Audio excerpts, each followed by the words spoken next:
What happens when a Las Vegas Reformed Jewish rabbi and a Las Vegas Presbyterian pastor have a conversation as friends? They discover that no matter where you live or what you believe, faith matters. In this episode of Faith Matters, Rabbi Sanford Akselrad from congregation near Tamid and Reverend Adrian from Green Valley Presbyterian Church talk about welcoming young people into their congregations and why it's sometimes a challenge for the younger generation to discover faith matters.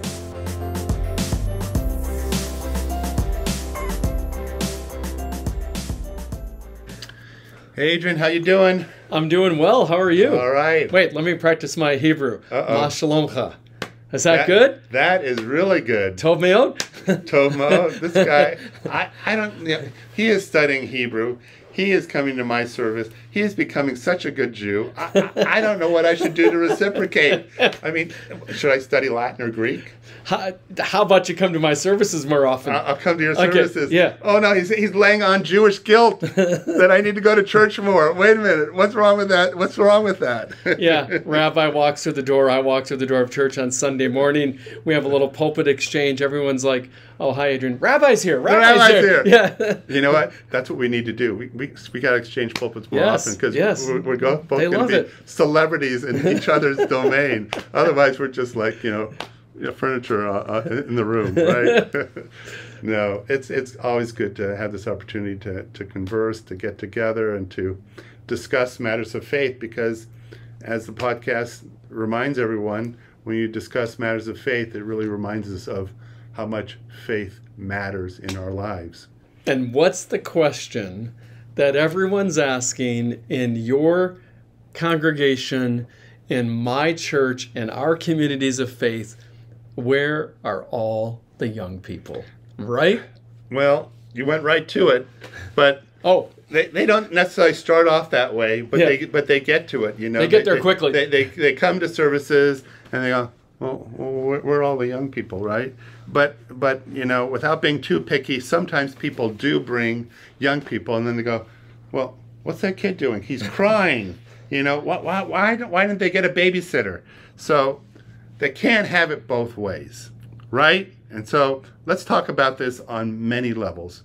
The first is, how do we all make the space, whether it's church or synagogue or mosque, wherever it is, a welcoming place for young people? If we're going to ask the question, where are all the young people? What do we do to make our space welcoming?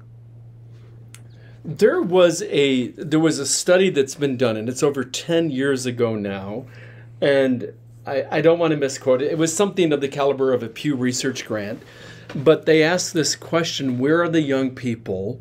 And to young people, why don't you go, what is your sense of faith traditions? And for Christian tradition, they viewed us as being anti this, anti that, anti this.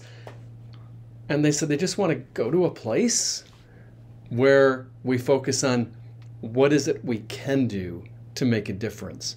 Instead of being against this issue, that issue, this issue, they didn't find it welcoming at all. So what can you do to change that? Well, you do raise an interesting question. Let's talk about the family that brings the baby. What a beautiful sight, right? Right. So I think it's two levels. One is, where are all the young people? We're thinking about those 20 and 30 and 40-somethings, right? And they can drive themselves.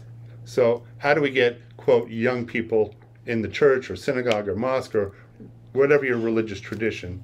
And the other is, when a young, quote, young family with children does join, how do they feel welcoming when they do show up? So a little bit different. One is they bring themselves or not. And the other is, okay, now we're a family and, we want to make sure that this religious place is welcoming. So let's take them side by side. Right. Which one do you want to do first? Well, let's do the one where they show up.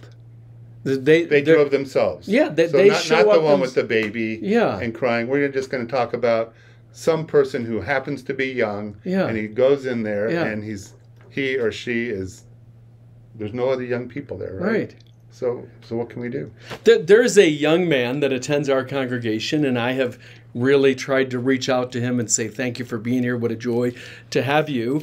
And some of the questions, well, oh gosh, it's a great guy, but we don't have many young people. What's he doing here? Well, have you talked to them? Well, no. He went, well, why don't you go talk to him and welcome him and say, and why don't you find out his name, right? And get to know him and say, I'm so glad you're here. So listen to this. So when I went to undergraduate, I went to UCLA in Los Angeles, and I've always been a person who liked going to synagogue, all right? So it's Friday night, and I would go to a synagogue. You were destined to be a rabbi. Okay, so I was typecast, right? And literally, I was the only one. I was 18 or 19 or 20, and everyone else was older with families. And I went there for 1 year, and no one ever spoke to me. See? Yeah. Right? I went because I just like going. Right. But not one person invited me over, not one person. I would hate to think that that would be true in my synagogue today, or any synagogue. Any church, or any church, temple, right? We call it trying to be yeah. like Abraham's open tent with right. audacious hospitality. So I think lesson number one, if someone shows up and you don't know them, they're there to be discovered, right? They're there to be welcomed. They're not there. They're there. The very fact that they made a statement of Hineni, here I am, means that they're on this journey, whatever it might be. Unless, of course, they asked for directions and they got there by mistake. But assuming it was by design, it takes a lot of courage as a young person, college age, early 20s, young adult, to walk into a community of faith, a service by yourself. Right. So I think the first thing is let's be more welcoming. Right. Right. Right. The second thing. Can I share a story? Yeah. Go ahead. So I was in college, and I remember part of our tradition is we went to church every Sunday. I was looking for a church. I didn't even really know if I believed at the time. Yeah. But I was just going because it's what we were supposed to do.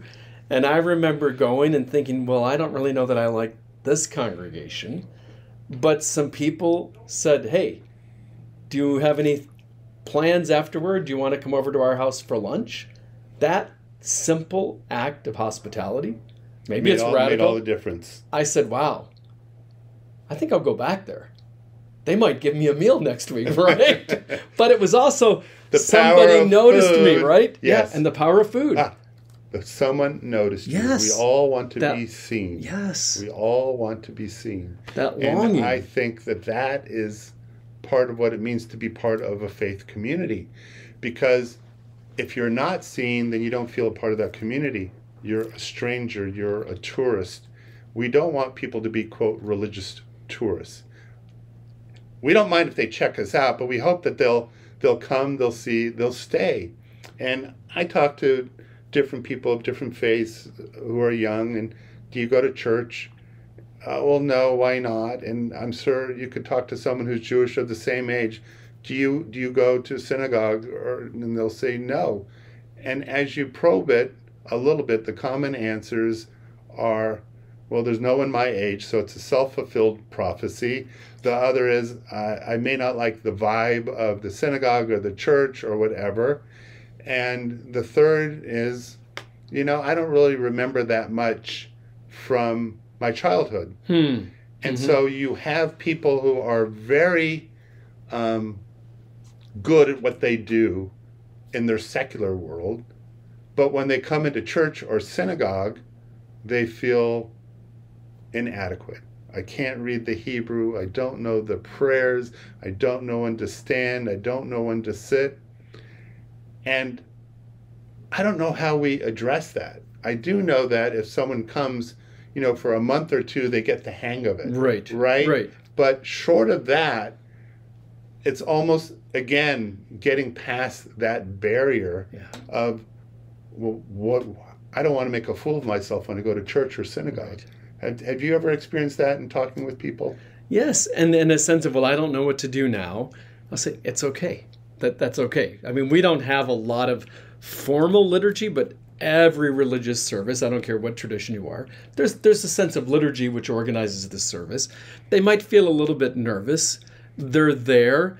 I think how helpful it would be if someone just said, here's where you are in the prayer book, or here's the hymn, right? Just to help someone out.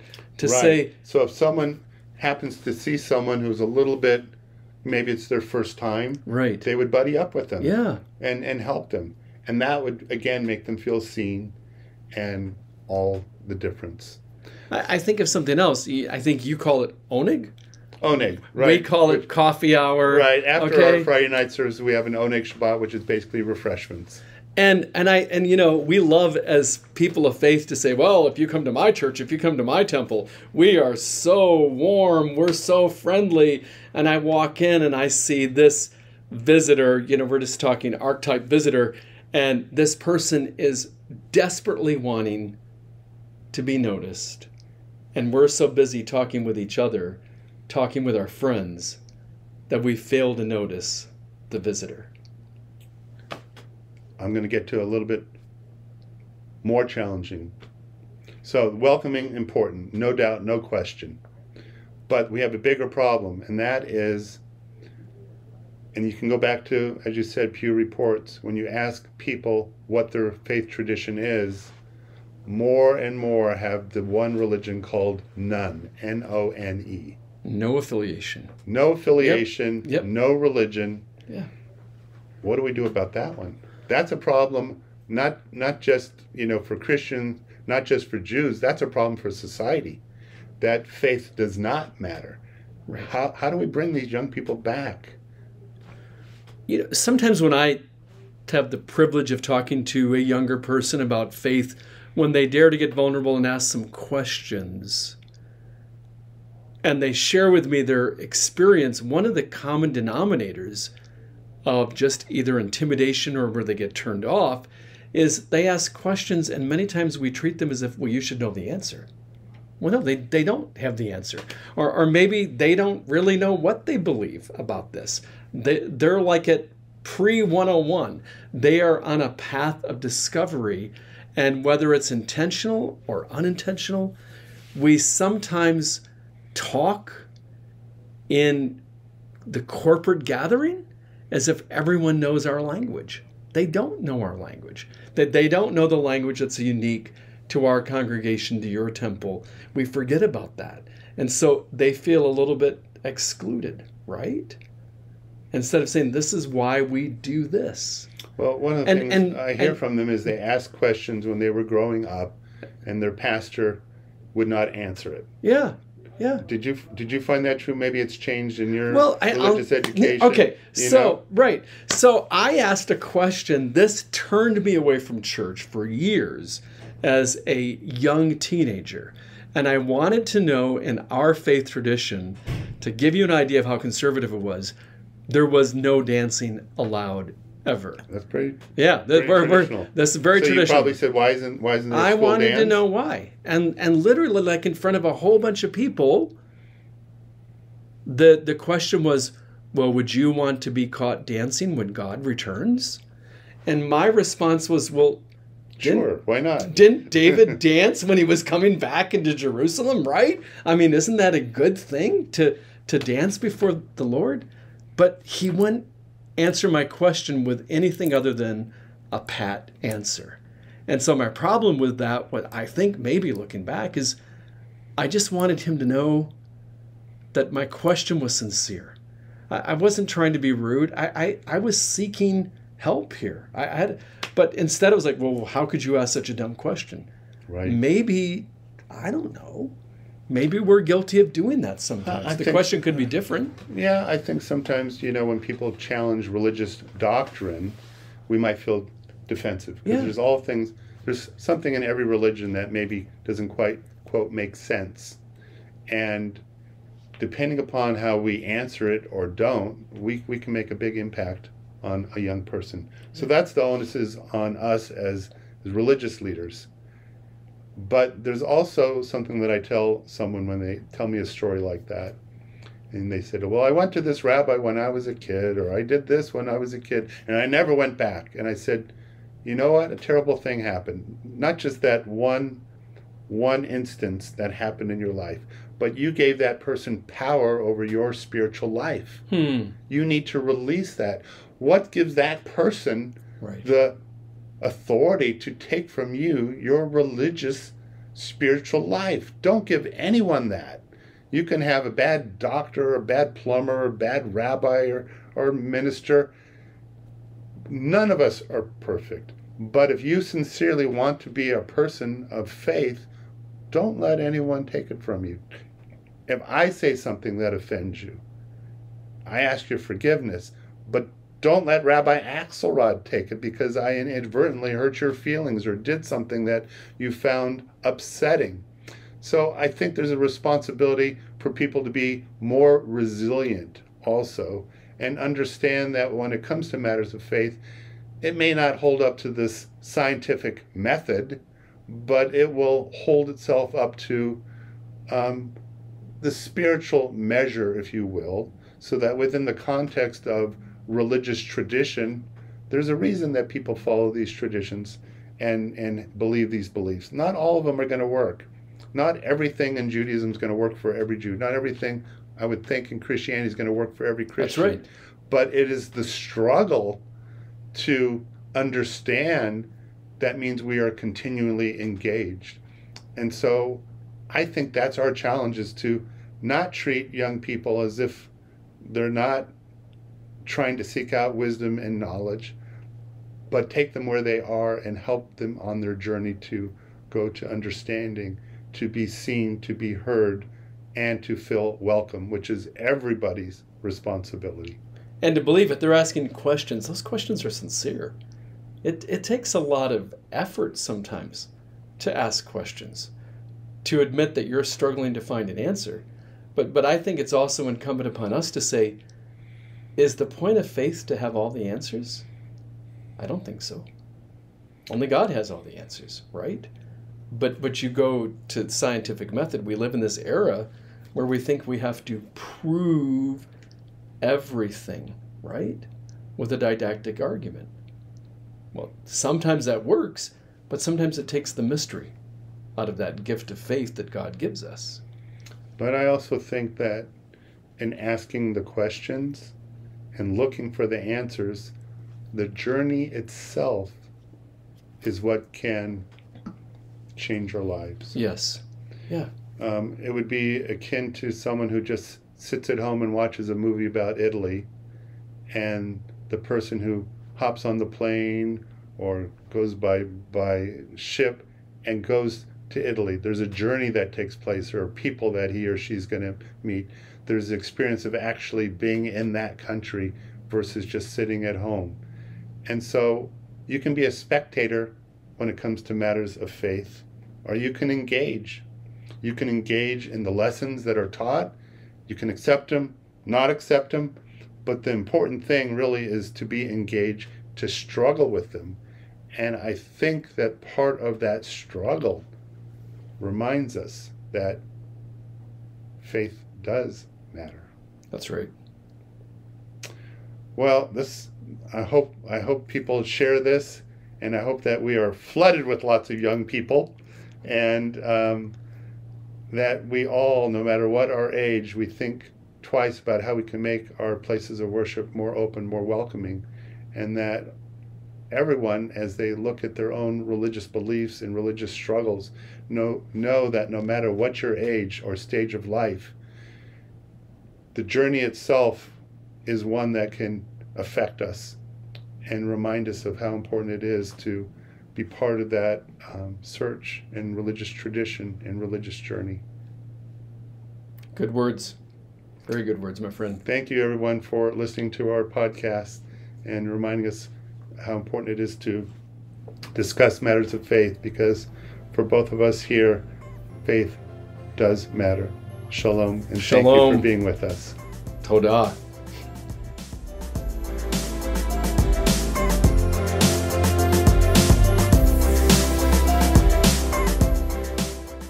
Faith Matters features Rabbi Sanford Akselrad from Congregation near Tamid and Reverend Adrian Dahl from Green Valley Presbyterian Church, and is produced by Leslie Snadowsky.